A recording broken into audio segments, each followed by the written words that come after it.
subway station tells CBS2 he hopes Governor Huchul's new safety plan can make a difference. He shared his story with CBS2's investigative reporter, Tim McNicholas, who's live at Penn Station.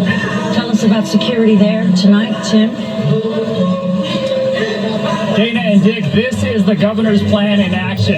She has assigned 750 National Guard members and 250 state and MTA police to ramp up bag checks at the turnstile. It's the state's response to a 13% increase in subway crime compared to this time last year. Yeah, right here, he went. Beneath this bandage, 8 stitches on Alfredo Trochet Jr.'s hand. Police say he confronted 2 men harassing an elderly woman at the Pelham Parkway station just before 1 a.m. Thursday. Trochet says they were trying to steal her purse. I just jumped on one of them and I just punched him in the face, got him in the headlock, kicked his teeth in.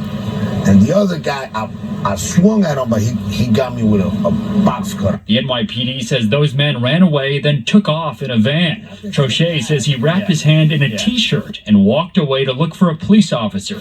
Then he says he collapsed and called for an ambulance. My adrenaline was so kicking in, I was just trying to save that lady, you understand? So I wasn't even thinking about that I got cut. I just kept on moving. But then I started seeing my hand was swollen. There was a lot of blood all over the place. The attack happened just hours after Governor Huchul announced a new subway safety plan. Here you see MTA police checking bags Thursday at Grand Central.